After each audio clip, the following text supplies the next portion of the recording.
Assalamualaikum warahmatullahi wabarakatuh. Apa kabar anak-anak semua? Semoga semuanya dalam keadaan sehat ya. Amin. Hari ini dengan Miss Weni, kita akan belajar tentang teks LHO atau teks laporan hasil observasi. Nah, untuk selengkapnya disimak ya. Jangan lupa untuk menyiapkan buku dan juga alat tulisnya untuk mencatat hal-hal penting pelajaran hari ini. Apa sih teks LHO itu? Kalian pernah mendengar teks LHO tidak? Atau kalian pernah membuat teks LHO di kehidupan sehari-hari? Atau kalian pernah mengamati sesuatu? Nah, ketika kalian pernah mengamati sesuatu, itu merupakan salah satu dari bagian dari teks LHO. Jadi, teks LHO atau teks laporan hasil observasi ini adalah teks pengamatan terhadap suatu objek berupa penjabaran umum mengenai suatu objek yang diamati atau diteliti. Jadi, kalau kita meneliti sesuatu atau mengamati sesuatu, objek yang telah kita amati atau teliti ini pasti kita akan menuliskannya dalam sebuah laporan. Nah, laporan itulah yang dinamakan dengan teks laporan hasil observasi. Nah, di sini ada ciri-ciri dari teks LHO. Ciri teks LHO ini ada 5. Yang pertama, seluruh informasi bersifat objektif. Nah, jadi, kita kan telah melakukan observasi, kita telah melakukan pengamatan. Nah, jadi data yang kita tulis itu seluruh informasinya harus bersifat objektif atau bersifat sesuai dengan kenyataan yang kita telah dapat. Yang kedua, data maupun informasi yang digunakan merupakan fakta yang nyata adanya. Nah, jadi setelah kita melakukan pengamatan, setelah kita melakukan penelitian, data atau informasi yang kita tulis dalam teks LHO ini harus sesuai dengan fakta yang nyata adanya. Jadi tidak boleh dikurangkan atau juga tidak boleh dilebihkan. Jadi sesuai fakta ya. Jadi diingat ya, kalau informasi dari teks LHO ini harus bersifat objektif dan merupakan fakta yang nyata adanya. Kemudian yang ketiga, dapat dipertanggungjawabkan dan dibuktikan kebenarannya.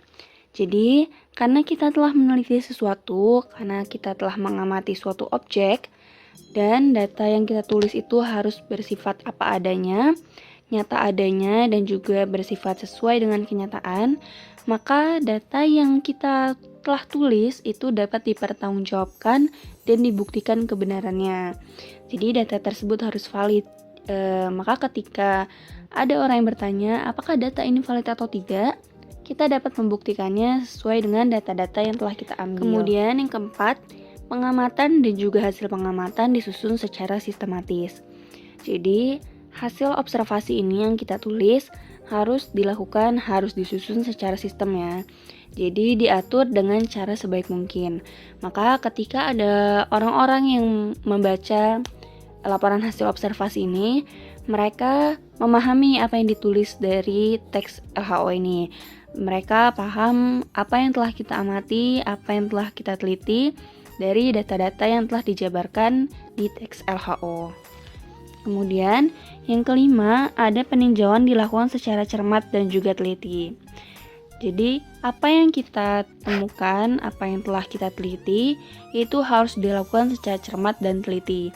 Jadi, tidak ada data-data yang terlewat sehingga teks LHO yang kita tulis nanti dapat tersusun secara sistematis dan juga orang-orang paham apa yang telah kita tulis. Maka teks LHO ini harus dilakukan secara cermat dan juga teliti. Nah, selanjutnya di sini ada metode yang digunakan dalam melakukan observasi. Jadi sebelum kita menulis teks LHO, kita kan harus melakukan observasi dulu. Nah, metodenya di sini ada 5. Yang pertama, melakukan observasi dengan berbentuk tes.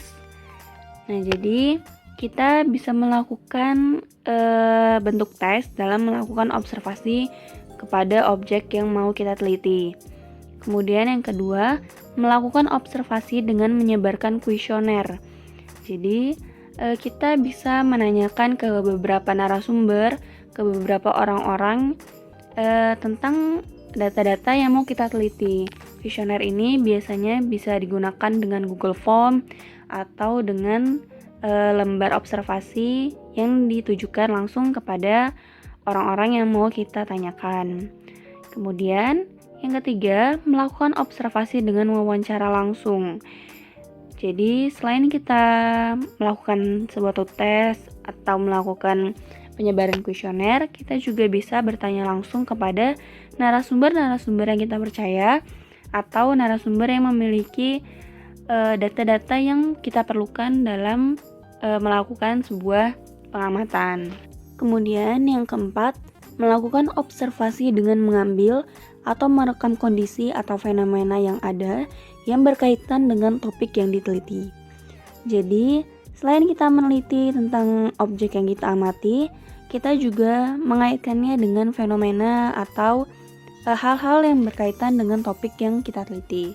Misal contohnya, ketika kita meneliti tentang kacang hijau yang direndam dengan kapas, kita akan meneliti objek yang kita lakukan penelitian ini apakah ada pengaruhnya dengan sinar matahari, atau pengaruhnya dengan kelembapan, atau pengaruhnya dengan yang lain-lain. Nah, fenomena yang berkaitan dengan topik yang diteliti ini juga harus melakukan observasi dengan mengambil atau merekam kondisi yang ada. Nah, yang terakhir ada melakukan observasi secara langsung di lokasi. Nah, tentu saja selain kita melakukan berbagai tes, menyebarkan kuesioner kepada narasumber, mewawancara, lalu kita juga harus melakukan observasi secara langsung di lokasi. Jadi data-data yang kita ambil itu tidak hanya melalui sumber-sumber beberapa orang atau sumber dari buku-buku, tapi kita juga harus melakukan observasi secara langsung di lapangan. Jadi kita tahu apa saja yang terjadi di lapangan, apa-apa saja yang bisa kita amati di lapangan. Selanjutnya di sini ada struktur dari teks LHO.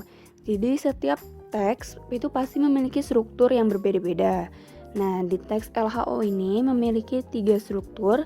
Yang pertama ada pendahuluan yang berisi mengenai latar belakang, kenapa sih kita memilih topik tersebut, kenapa kita melakukan observasi pada topik yang kita ambil itu.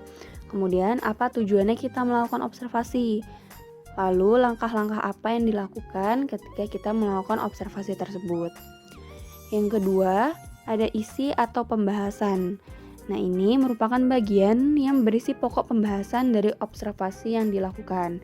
Nah, pembahasan ini bisa menjelaskan tentang sejarah objek yang kita amati, kemudian kegunaannya, fungsinya, dan hal-hal yang terkait yang diiringi oleh fakta-fakta tentu saja dari topik yang kita teliti. Nah, hal ini di pembahasan ini bisa berupa gambar, tabel, grafik, atau tulisan dan juga yang lainnya. Lalu yang terakhir ada simpulan yang berisi ringkasan umum dari hal yang dilaporkan. Jadi di simpulan ini berisi hal-hal yang mewakili unsur-unsur penting dalam kegiatan laporan hasil observasi yang telah kita tulis. Seperti apa yang telah kita temukan, dan juga di kesimpulan ini tidak boleh ada unsur opininya. Jadi harus sesuai dengan fakta yang telah kita temukan. Nah, demikianlah materi yang kita pelajari hari ini tentang teks LHO. Di pertemuan selanjutnya, kita akan membahas tentang aspek kebahasaan dan juga cara menulis teks LHO. Sampai jumpa di pertemuan selanjutnya. Terima kasih. Wassalamualaikum warahmatullahi wabarakatuh.